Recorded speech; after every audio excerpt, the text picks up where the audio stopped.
Would you be able to live in a place where the air quality is so toxic that breathing for just one day is the same as smoking 2 packs of cigarettes? Places where walking down the street is almost impossible because of the mountains of garbage scattered everywhere. Or communities so isolated and poor that life there seems frozen in time, with no drinking water, no electricity, no internet, no medical services, and no hope for change. And I'm not only talking about pollution and poverty. I'm talking about places where survival itself is a daily struggle. Cities where the cold reaches an incredible -70 degrees Celsius.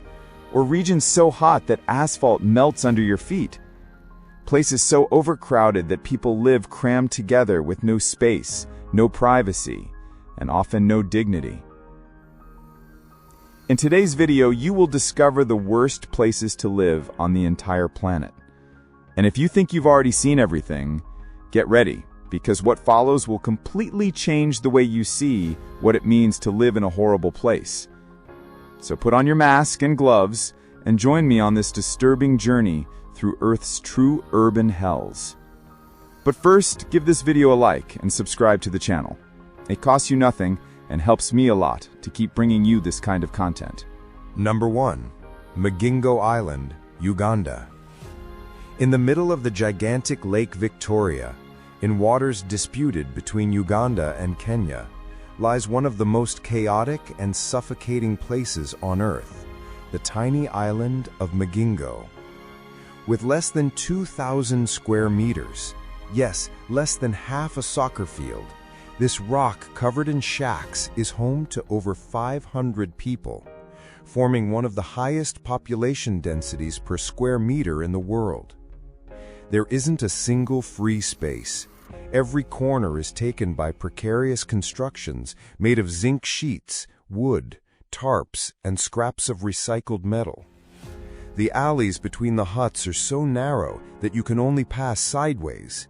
There are no trees, no drainage, no silence, only noise, filth, heat, and the permanent smell of rotting fish, urine, and engine oil. Life on Magingo revolves around fishing. The lake is rich in Nile perch, a highly valuable fish, and that's why so many people risk everything to live there. But that wealth turned into a curse. The territory is constantly disputed between Uganda and Kenya, both with armed patrols competing for control of the waters and the island. The result?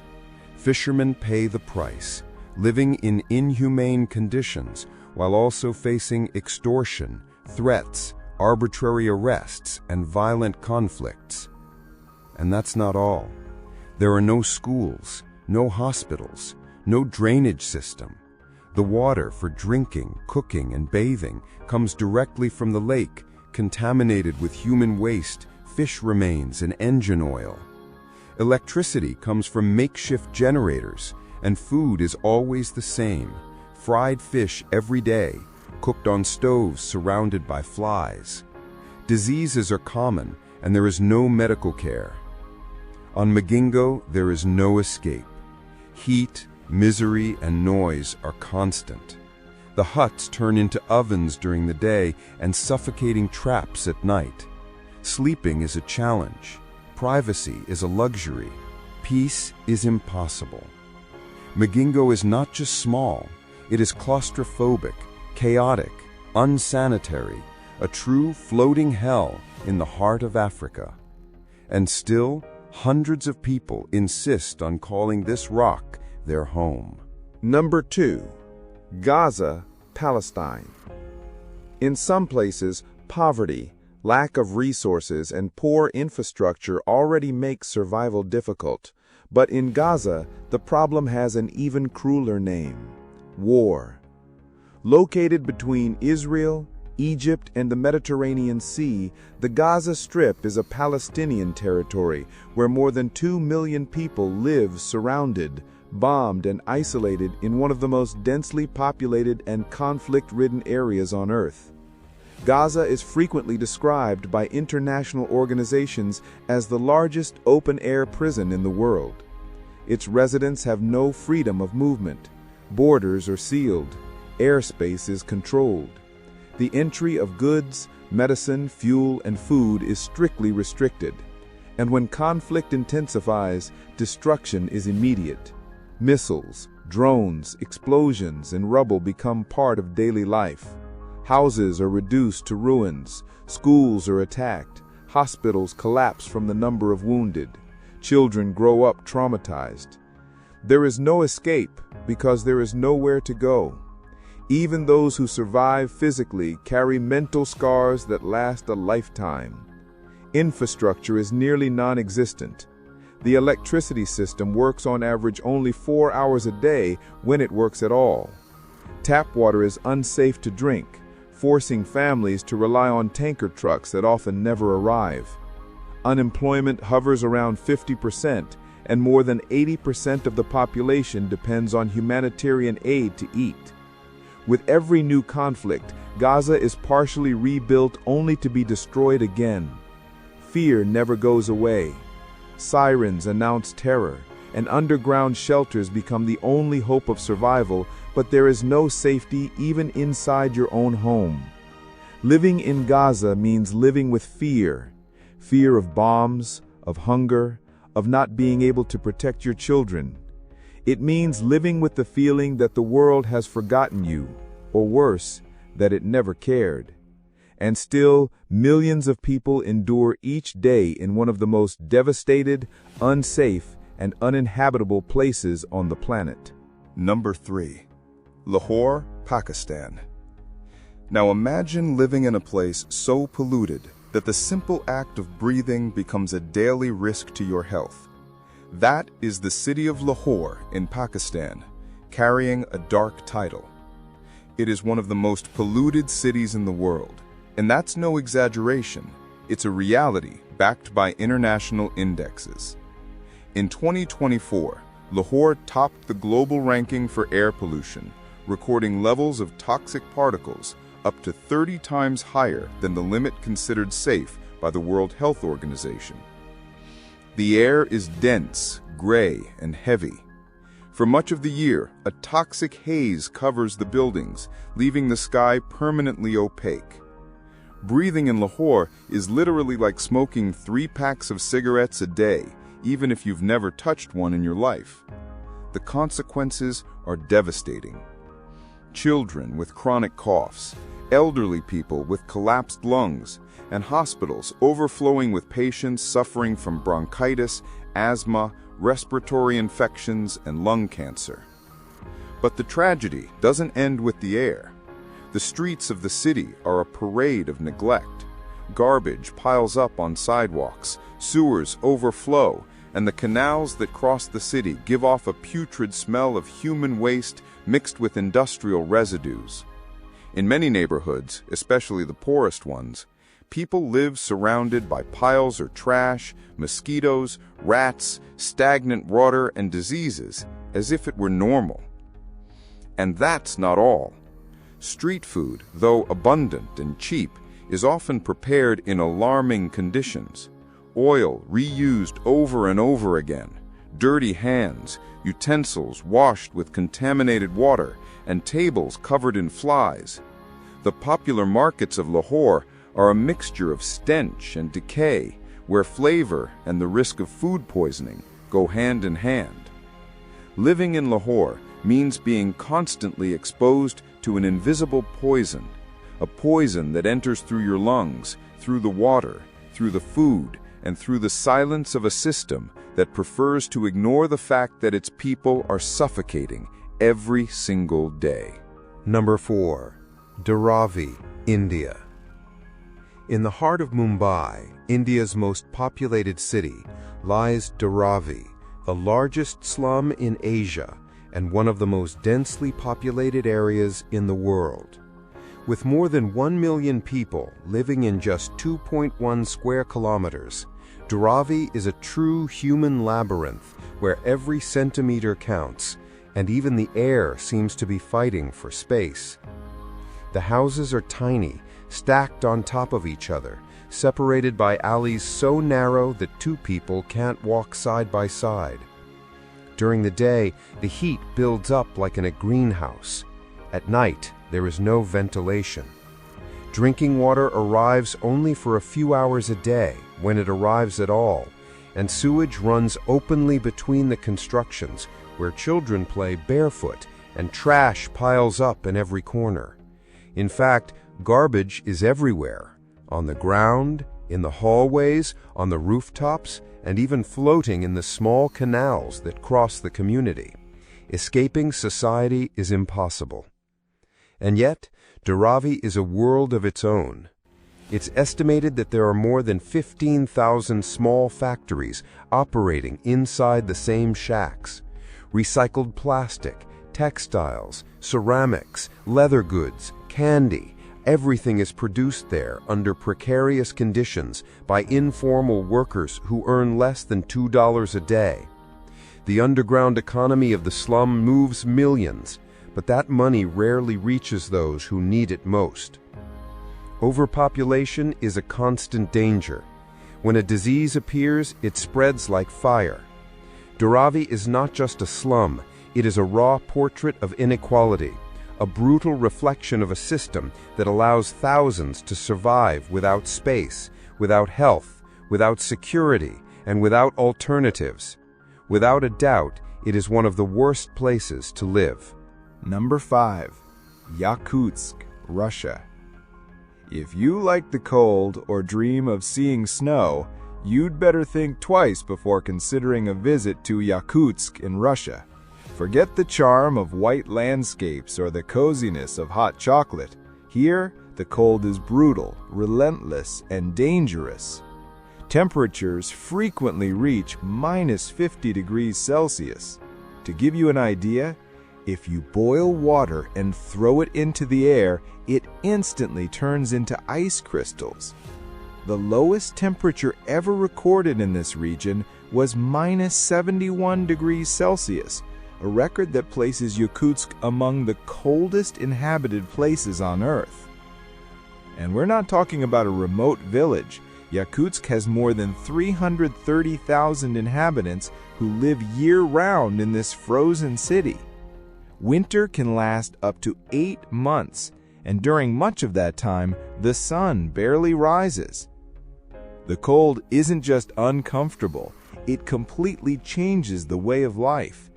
People go out fully covered with hoods, 5 or 6 layers of clothing, special glasses, and masks. Simple contact with the air can burn your skin in minutes. Cars only work if they stay running all day or if they have special heaters in their engines. Buildings are constructed on stilts because the ground, known as permafrost, is permanently frozen. If you try to build directly on it, the soil melts and houses can collapse. To give you another example, local markets sell meat and fish frozen outdoors. No refrigerators needed. The climate takes care of it. Even electronics suffer. Phones, cameras, and batteries simply stop working outside.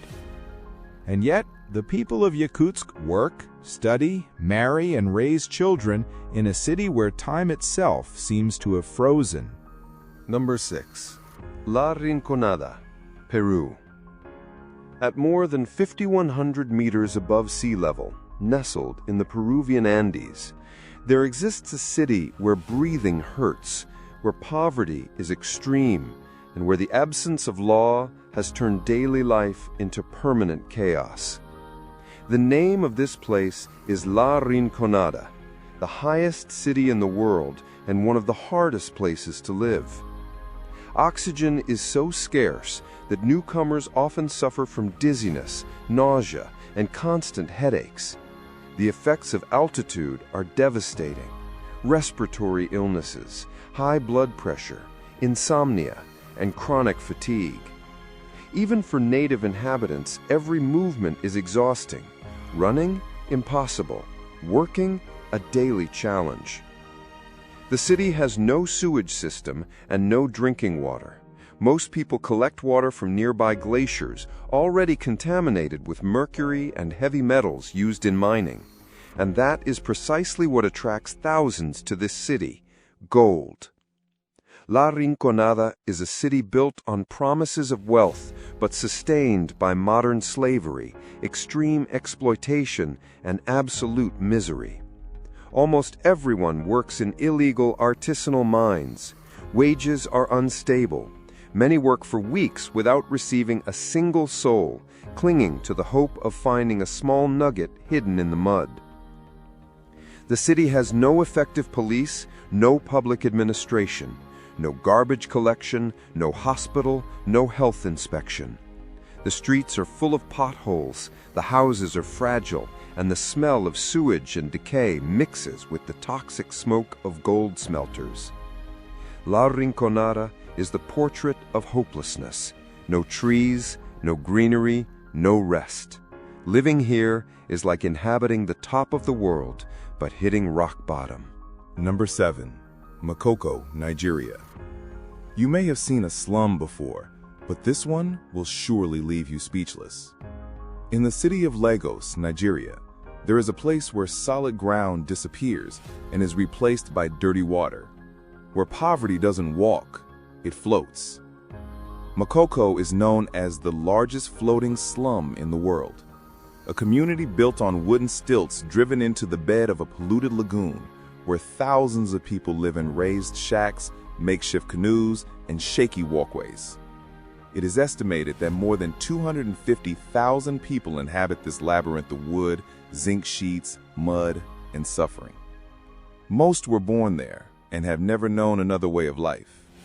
There is no sewage system, no drinking water, no garbage collection. Everything goes straight into the water, which is then used for fishing, cooking, washing clothes, and even bathing. The scene is one of complete abandonment. The houses are built with whatever materials people can find. Scraps of wood, old roofs, metal sheets, plastic tarps. Some barely stand upright. The heat is suffocating and the smell is a mix of rotting fish, excrement, urine, and charcoal smoke.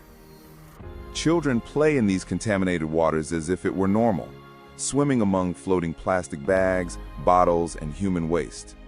And yet, even on shaky wooden structures, Makoko has shops, churches, schools, and even a brothel.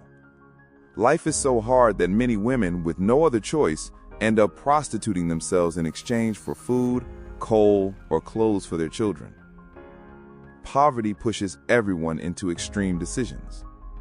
Makoko is a portrait of resilience, but also of neglect. The Nigerian government often calls the place an illegal occupation and has already tried to forcibly evict part of the community. Still, its people resist, even when torrential rains flood the shacks, washing away the little that took years to build. And yet, life doesn't stop. Boats play the role of cars. A canoe becomes a school, and the dreams of those who live here keep trying to float, even in the middle of a sea of abandonment. Number 8. Agbogbloshie, Ghana.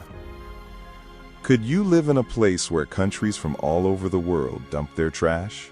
You're probably thinking, a place like that is impossible to live in, right? But what if I told you that thousands of people live there every single day? I'm talking about Agbogbloshie, on the outskirts of Accra, Ghana's capital, one of the most toxic places on earth, where the world's electronic waste is unloaded without mercy or shame. Broken cell phones, old televisions, motherboards, used laptops, cables, refrigerators, printers, all of it ends up here. Thousands of tons of digital junk arrive every week from Europe, the United States, and Asia under the excuse that they are reusable devices. But the truth is that Agbogbloshie has become the world's dumping ground for discarded technology. And in the middle of this sea of toxic scrap, there are children running, teenagers burning cables to extract copper, and men breathing black smoke every day. The scene looks like a nightmare. Open flames on the ground, clouds of smoke covering the sky, people with soot-covered faces, teary eyes, and burned hands. All of this for just a few coins per kilo of metal sold. Agbogbloshie has an estimated population of more than 40,000 people living among scrap, toxic smoke, and decomposing e-waste. The soil is poisoned with lead, cadmium, mercury, arsenic, and other carcinogenic substances. The water is undrinkable. The air carries tiny toxic particles that lodge directly in the lungs. People get sick, but they continue, because here, survival is worth more than health. This is a place where the future burns in bonfires, and the present is made of smoke, pain, and abandonment. Agbogbloshie is not just a dump. It is the darkest portrait of global inequality, a place where the rich throw away their excess, and the poor pay the price with their own bodies. Number 9. Kutupalong, Bangladesh. When people think of refugee camps, the first images that come to mind are temporary tents, humanitarian aid, and provisional shelter. But in Kutupalong, in southeastern Bangladesh, that idea quickly disappears. What once began as an emergency site has now turned into an improvised, chaotic, and fragile city with no future. With more than 900,000 refugees, mostly of the Rohingya ethnic group, Kutupalong is today the largest refugee camp in the world. These people fled massacres, religious persecution, and extreme violence in Myanmar, their homeland, only to face a new form of suffering here: overcrowding, misery, and neglect. The shacks, built from whatever materials can be found, cover hills and valleys. The streets are made of mud, the alleys are narrow, and the heat is unbearable. When it rains, mud floods everything. When the sun burns, the air becomes suffocating. There is no proper drainage system. The latrines are precarious, and diseases spread quickly: diarrhea, tuberculosis, hepatitis, skin infections, and respiratory problems. Food is rationed, clean water is nearly non-existent, and amid all this suffering, fear still dominates. Many people lack legal documents and live under the constant risk of deportation, violence, or extortion. They cannot leave the camp freely. They have no right to study, work, or rebuild their lives. Kutupalong is not just a difficult place. It is a prison without bars, where the past is lost, the present is cruel, and the future simply doesn't exist. Number 10. The Garbage City, Egypt. Far from the pyramids and Egypt's postcard-perfect tourist attractions, there is a place where the luxury of antiquities gives way to the stench of rot. Monshiat Nassar, known as Garbage City, is a neighborhood where Cairo's trash becomes shelter, livelihood, and prison for thousands of people. Here, reality is not only dirty, it is suffocating. With an estimated population of over 60,000, Garbage City is the world's largest informal center for waste collection and recycling. Every day, tons of garbage from Greater Cairo, one of Africa's most populated metropolitan areas, arrive here on carts, makeshift trucks, and even motorcycles. And it is among this trash that people live, work, eat, and sleep. The streets are literally covered with waste. Plastic bags, food scraps, broken furniture, cardboard, rotting appliances, used diapers, and even animal remains. The ground is no longer visible. Houses are built from whatever others have discarded. To give you an idea, even rooftops are piled with garbage, left to dry, store, or sort.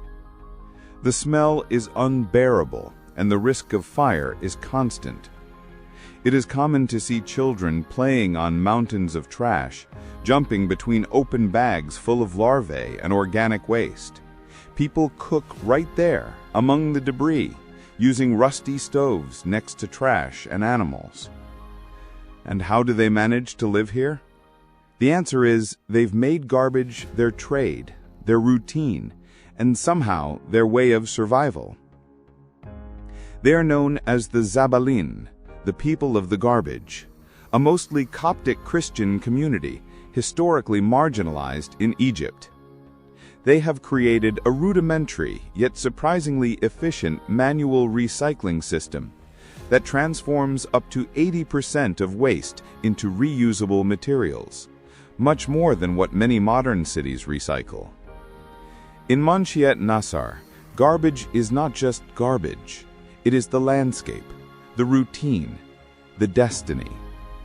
Living in Garbage City means growing up among rats, smoke, and rubble. It is existing in a place where the world has already thrown away its last shred of hope. In short, these are just some of the most extreme, dangerous, dirty, and inhumane places on the planet. Places that seem torn from a nightmare, yet where millions of people live every day, facing abandonment, hunger, pollution, war, and a complete lack of dignity. Places where, honestly, I could not live, and I imagine you couldn't either. Now tell us, what shocked you the most in this video? Leave your opinion in the comments. If you made it to the end of this video, leave a like and subscribe to the channel. This encourages me to keep bringing more content. See you in the next video.